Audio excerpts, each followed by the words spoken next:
Welcome to today's episode, and thank you for joining us in another year of Black History Month.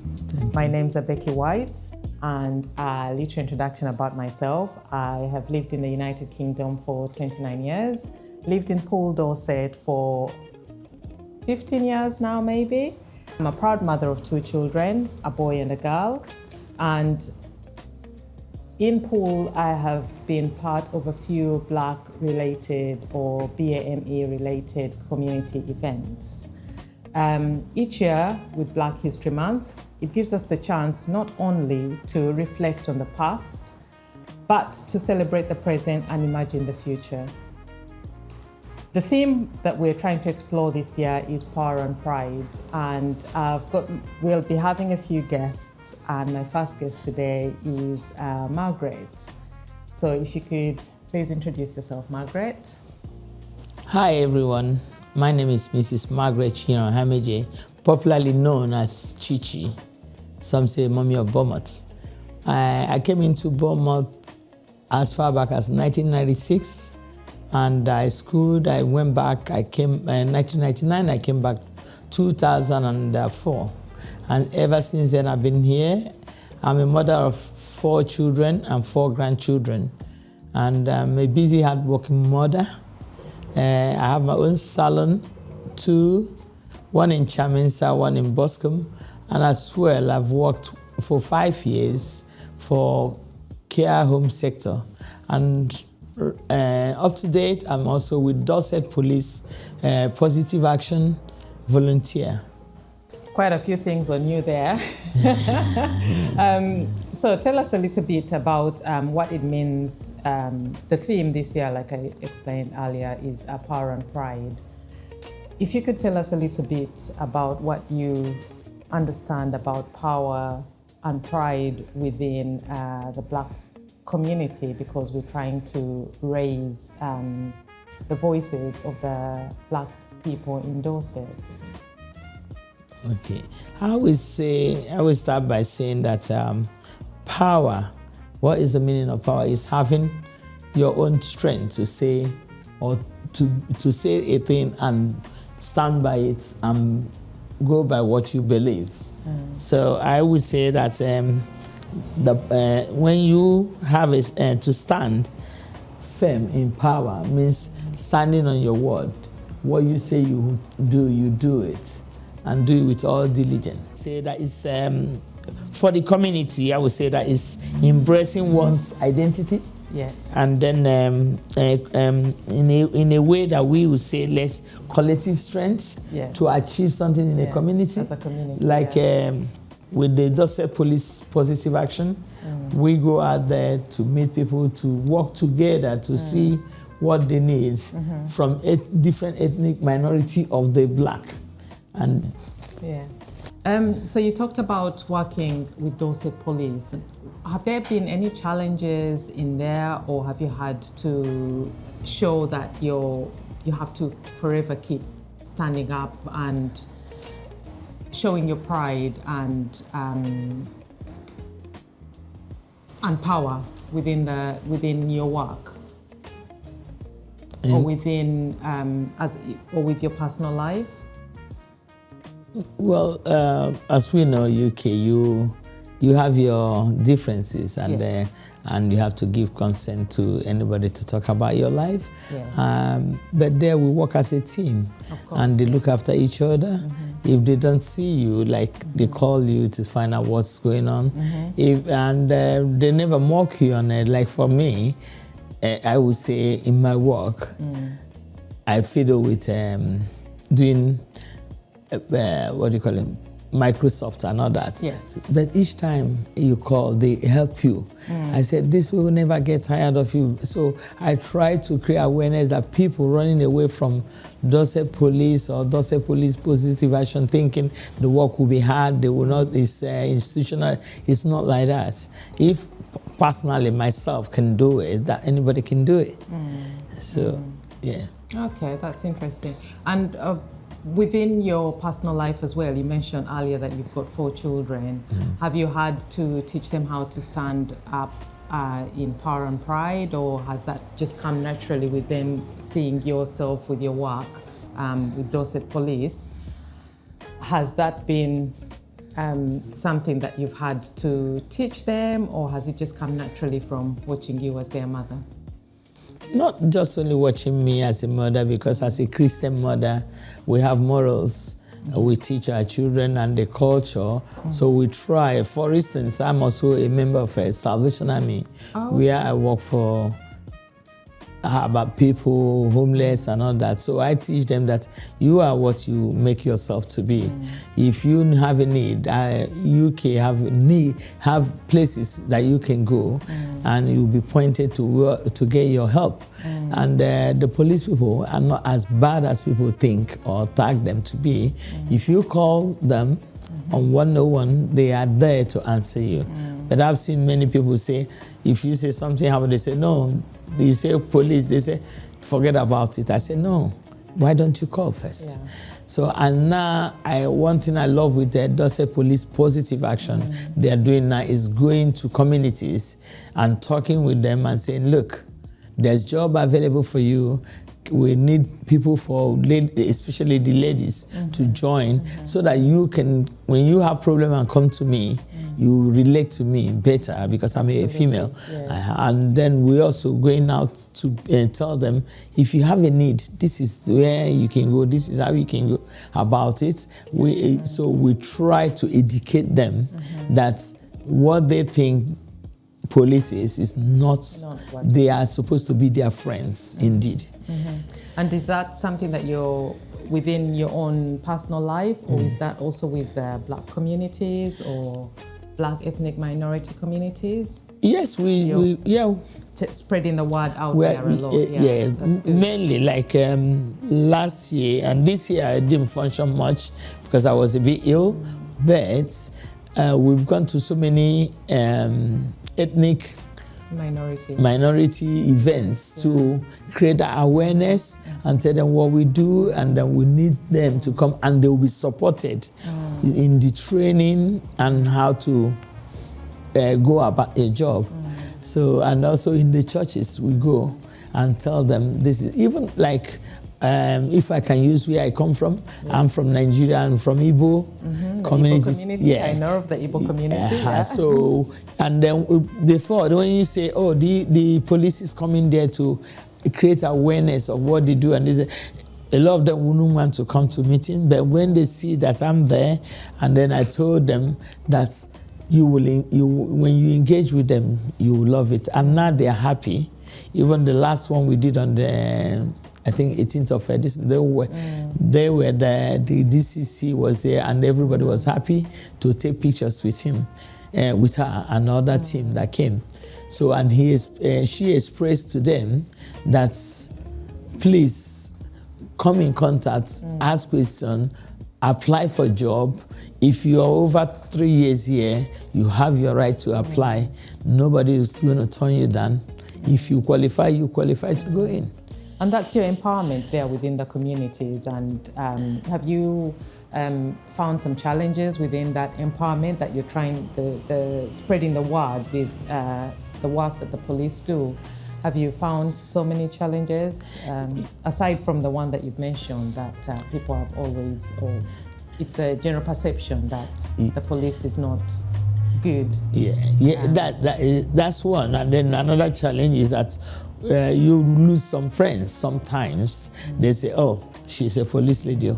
I've seen mothers who have children, they say, cut off from Auntie Chichi because she's a police lady. But we are not there to report you, we are not there to arrest you, we are there to help you. But it's good that you, despite those challenges, that you carry on trying to empower the community. And is it the Igbo community that you encounter with? Not just Igbo community. We've been to like the Indian events. We've been to I think we've been to reggae festival. Anywhere festival. So wherever they are doing something, and they invite us, we go there, and after that they come to say they are happy. They thought this will happen. I said no. Whereas you are there, nobody's going to arrest you. We have, in other words, when they come back to my salon, they tell me that we've made them, some of them, to come out and kind of socialize, because your wealth is not just finance. Your network is your net worth. But if you don't go out, how are you going to find get out information? About these things, exactly, yeah. And you mentioned as well that you have a salon, which I know of. You know, you've sold me some expensive hair in the past. So within, you're a pillar of the society, especially in the Black community. And earlier on when I was speaking to you, you said, you call me Margaret in the community, people don't know who you're talking about. I have to call you Chichi. Yeah. And that's your pet name. So have you found some challenges sometimes of stereotypes or, with having a salon yourself, aside from the work that you do with Dorset Police? Have there been stereotypes in a way that, you're known for your salon, but some people don't know you for the work that you do with Dorset Police?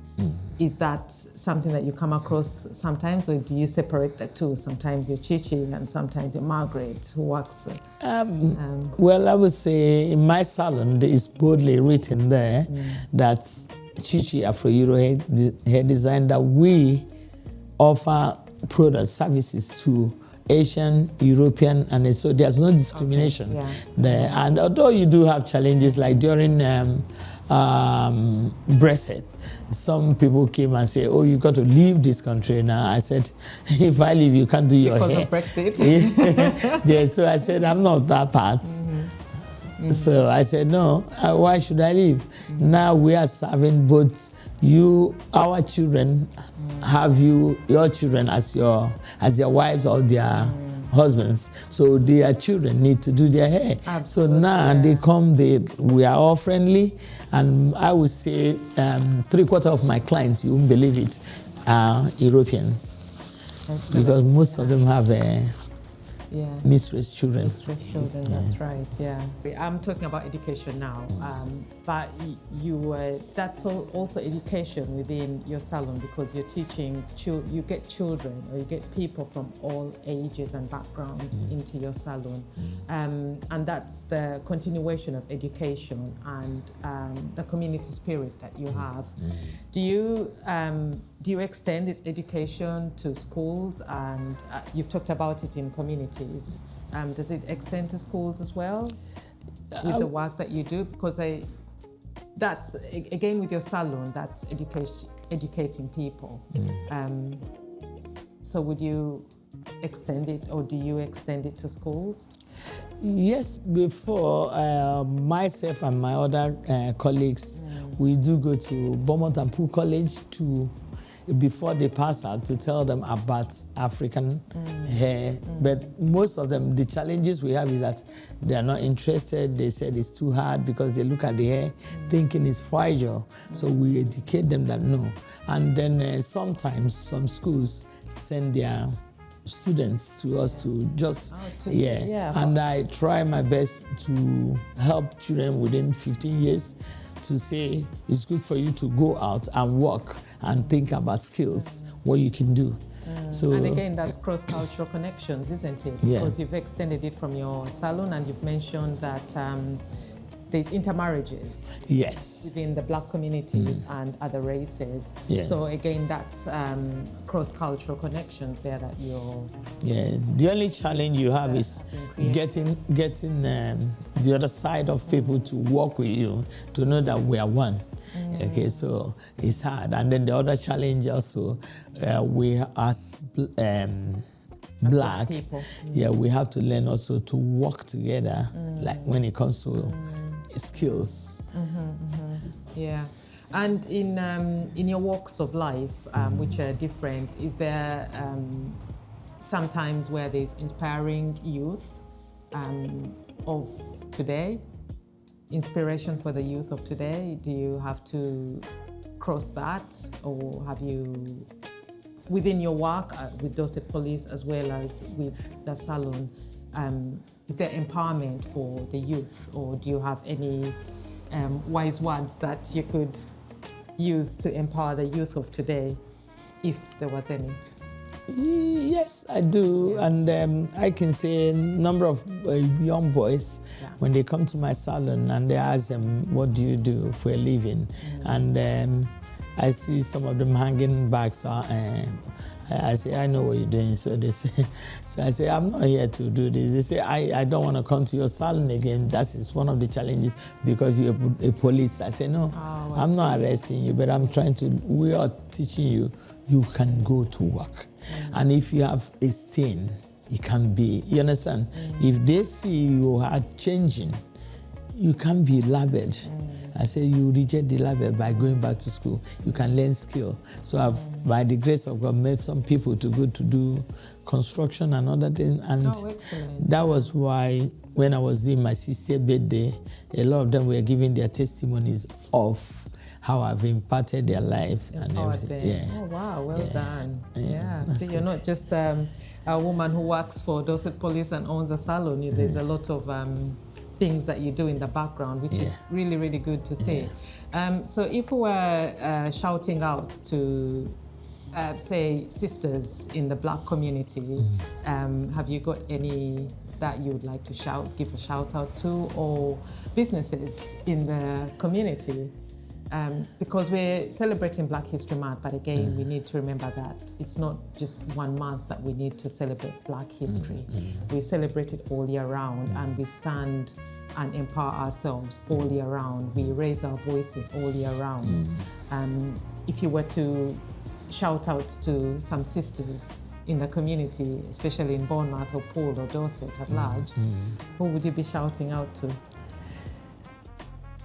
The women? Women, sisters. We'll start with sisters. Okay. Perhaps maybe women that you've looked up to as a young person or a long time ago as a young person. Would you be saying, I used to look up to this person and this is what inspired me? Or because I think, okay, I'll give you an example. When I first came to Bournemouth, 15 years ago, there was hardly a salon that did Black people's hair. I had to go all the way to London all the time to do it. And then I came across a lady who had her hair done, and I asked who'd done her hair, and she introduced me to Perpetua? Yeah, Perpetua. My friend. She's your friend, there you go. So she inspired me a little bit in a way that, wow, this lady has got a salon in Bournemouth, which hardly ever had Black people at the time. So is there any person? Well, what I would say to our ladies is you strive to make it. Perpetua, for instance, when she came and she's a nurse and she wants to do hair, she came to me and I said, go ahead. Even the challenges comes and then she packed up. I say, you don't have to. So the only advice I'll give our people, when it's getting go and get stuff, just keep strive regardless. Yes. Excellent. Okay. That's good. You will never be so rosy all the time. And then a lot of ladies have empowered in doing their own business. They have skills. They are hiding it. They just want, pardon my language, they just want shifts, job, COS and all this. But you have a skill. So, and we have so much opportunity here. If you embrace doing well for yourself and stand them. I have challenges and they will say, oh, go to this and that and collect benefit. I say, no, I didn't teach my children that. I teach them to work hard. Absolutely. And I also tell the ladies, you don't have to be fighting with your husband, doing what we don't do in Africa, divorce and all that, because of the job is not coming. If you can cook, you can cook from your kitchen. Absolutely. And everybody will buy. Yeah, okay. And going back to when you first came to Bournemouth or Poole or Dorset at large, were there as many Black-owned businesses as there are today, or? Now we say the first 2 people I know that had salon before I came in, it was my sister Rose K, and then Auntie Margaret, Honora, and who again, Angela. And then I joined. And when I joined, people said you have a limit to do so, but whatever I want to do, I go in.